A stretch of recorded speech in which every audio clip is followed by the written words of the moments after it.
ایک گاؤں میں ایک بطخ رہتی تھی، بہت ہی سیدھی سادی، بہت ہی بھولی بھالی۔ ایک دن نہانے کے بعد تالاب سے نکلی اور کنارے آ کر اپنا بدن سکھانے لگی۔ بدن کا پانی جھٹکنے کے لیے بے خیالی میں پھڑپڑاتے ہوئے اس کے پر ایک کانٹے دار جھاڑی میں الجھ گئے۔ اتفاق سے جھاڑی کے کانٹے اتنے نوکیلے اور ٹیڑھے میڑے تھے کہ پر چھڑانے کی کوشش میں اس کا تمام بدن کانٹوں میں بندھ گیا اور وہ بالکل بے بس ہو کر امداد طلب نگاہوں سے چاروں طرف دیکھنے لگی اور اس عذاب سے نجات پانے کے لیے خدا سے دعائیں مانگنے لگی۔ سچے دل سے کی ہوئی دعائیں کبھی خالی نہیں جاتیں۔ اسی وقت چند مرغیاں ٹہلتے اور دانہ چگتی ہوئی وہاں سے گزریں۔ انہیں دیکھ کر بطخ کا چہرہ امید کی کرن سے کھل اٹھا اور وہ ان کے قریب آتے ہی وہ انہیں مخاطب کرتے ہوئے بڑی عاجزی سے بولی، بہنوں، میں اس جھاڑی کے عذاب میں اس بری طرح پھنس گئی ہوں کہ خود سے نہیں نکل سکتی۔ خدا کے لیے مجھے اس عذاب سے نکال دو۔ ان میں سے ایک سفید مرغی کو بطخ کی اس بے چارگی پر بہت ہی ترس آیا اور وہ اپنی تمام ساتھیوں کو امداد دینے والی نظروں سے دیکھنے لگی، لیکن وہ تمام کی تمام مغرور قسم کی مرغیاں تھیں۔ بطخ کی التجا سن کر اور سفید مرغی کا مطلب سمجھ کر برے برے منہ بنانے لگی۔ ایک مرغی بہت ہی حقارت سے بولی، جاؤ جاؤ، تو ہماری ذات کی نہیں تو پھر ہماری بہن کیسے ہوئی؟ خواہ مخواہ ہمیں آواز دے کر ہماری ساری تفریح کا مذاق کرکرا کر دیا۔ دوسری نے اپنی بھدی چونچ کو زوردار جھٹکا دیتے ہوئے کہا، کم ذات کی، تیرا ہمارا کیا رشتہ؟ کوئی تیری ذات کا آئے تو اسے اپنی مدد کے لیے بلا لینا۔ تیسری مرغی نے بڑے نخرے سے دیدے مٹکاتے ہوئے کہا، ارے اس کمبخت کے ساتھ یہ باتیں کر کے تم خود بھی کیوں ذلیل ہو رہی ہو؟ چوتھی نے بطخ سے نفرت کا اظہار کرتے ہوئے اپنی ہی ساتھیوں کو ڈانٹا، چلو ہم اپنی تفریح کریں۔ مجبور اور بے بس بطخ کی مدد کرنے کے بجائے سفید مرغی کے علاوہ سب کے سب اسے جلی کٹی باتیں سنا کر آگے بڑھنے لگیں۔ سفید مرغی کو اپنی ساتھیوں کی اس بے رحمی پر بڑا غصہ آیا اور وہ سب کو روکتے ہوئے بڑی عاجزی سے بولی، بہنوں، اس کی جان خطرے میں ہے اور اس وقت ہم کئی ہیں، بڑی آسانی سے اس کی جان بچا سکتے ہیں، ہمیں ضرور اس کی مدد کرنی چاہیے۔ کیا تیرا دماغ تو خراب نہیں ہو گیا ہے؟ ایک مرغی غصے سے کڑکڑائی، ارے یہ نہ اپنی ذات کی نہ برادری کی، اس کی مدد کر کے ہمیں کیا ملے گا؟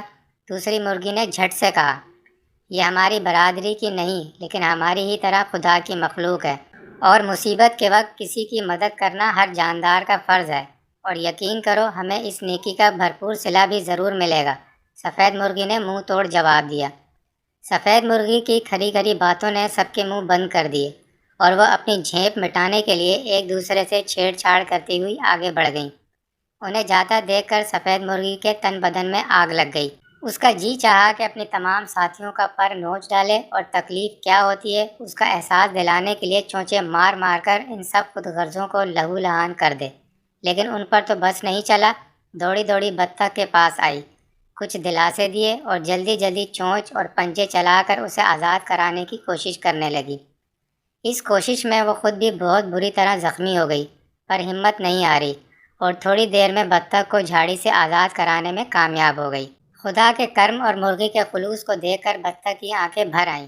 دل ہی دل میں اس نے پہلے خدا کا شکر ادا کیا اور پھر مرغی کے احسان کا شکریہ ادا کرنا چاہا، تو مرغی اس کی بات کاٹتے ہوئے بڑے پیار سے بولی، بہن، یہ میرا احسان نہیں، خدا کی مہربانی ہے اور اسی نے میرے ذریعے تمہاری نجات کا ذریعہ بنایا ہے، میرا نہیں، اس کا شکر ادا کرو۔ اس کے بعد دونوں اپنی اپنی راہ چلی گئیں۔ کچھ دنوں بعد اسی گاؤں میں سیلاب آ گیا اور سارے گاؤں میں افراتفری مچ گئی۔ دوسرے جانداروں کی طرح مرغیوں میں بھی بھگدڑ مچ گئی، جس میں وہ سب مغرور قسم کی مرغیاں اور سفید مرغ بھی شامل تھی۔ جان بچانے کا کوئی راستہ سمجھ نہیں آیا تو وہ پھڑپڑاتی ہوئی ایک درخت پر پہنچ گئیں۔ تھوڑی دیر بعد پانی کا دھارا درخت کے چاروں طرف پھیل گیا۔ ننھی سی جانیں ہر طرف پانی ہی پانی دیکھ کر گھبرا گئیں اور اس پانی میں انہیں چاروں طرف اپنی موت ناچتی نظر آنے لگی، کیونکہ اگر ڈوبنے سے بچ بھی جاتی تو درخت پر بغیر دانے دھنکے کے بھوک سے تڑپ تڑپ کر مر جاتی۔ تمام کی تمام خوف سے حلق پھاڑ پھاڑ کر کڑکڑانے لگیں۔ اس بے بسی پر سفید مرغی کو بطخ کا جھاڑی میں پھنسنے والا واقعہ یاد آ گیا اور وہ خدا سے اپنی اور اپنی تمام ساتھیوں کی سلامتی کی دعائیں مانگنے لگی۔ ابھی تھوڑی ہی دیر گزری تھی کہ انہیں بطخ نظر آئی جو پانی میں تیرتی ہوئی بڑی تیزی سے اسی درخت کی طرف آ رہی تھی۔ دیکھتے ہی سفید مرغی کی خوشی کی تو کوئی انتہا نہ رہی۔ باقی سب بھی چیخ چیخ کر اس سے مدد کی التجا کرنے لگیں۔ قریب آتے ہی بطخ نے سب سے پہلے سفید مرغی کی خیریت پوچھی، پھر دوسری تمام مرغیوں کی کچھ دنوں پہلے والی مغروریت کو نظر انداز کر کے بڑے ہی خلوص سے بولی، بہنوں گھبراؤ نہیں، اللہ پر بھروسہ رکھو، وہ ضرور تمہاری مدد کرے گا۔ اس کے بعد اس نے سفید مرغی کو اپنی پیٹھ پر سوار کیا اور تیزی سے خشکی کی طرف روانہ ہو گئی۔ سفید مرغی کو خشکی پر چھوڑ کر جب بطخ لوٹی تو اس کے ساتھ اس کی بہت ساری بطخ سہیلیاں بھی تھیں۔ ہر ایک بطخ نے ایک ایک مرغی کو اپنی اپنی پیٹھ پر سوار کیا اور پانی کی لہروں سے انہیں بچاتے اور سنبھالتے ہوئے خشکی پر لا چھوڑا۔ خشکی پر پہنچتے ہی سب مرغیوں نے خدا کا لاکھ لاکھ شکر ادا کیا، پھر بطخ کے آگے شرم و ندامت سے سر جھکا کر اپنے ناروا سلوک کی معافی مانگنے لگیں۔ مرغیوں کی جان بچانے کی کوشش میں بطخ بری طرح ہانپ رہی تھی، اس کا جوڑ جوڑ درد کر رہا تھا۔ اس نے بڑے پیار سے ہانپتے کانپتے لہجے میں کہا، بہنوں مجھ سے معافی مانگ کر مجھے شرمندہ اور گناہ گار مت کرو، اپنی غلطی کا احساس ہو جانا ہی سب سے بڑی سزا اور معافی ہے۔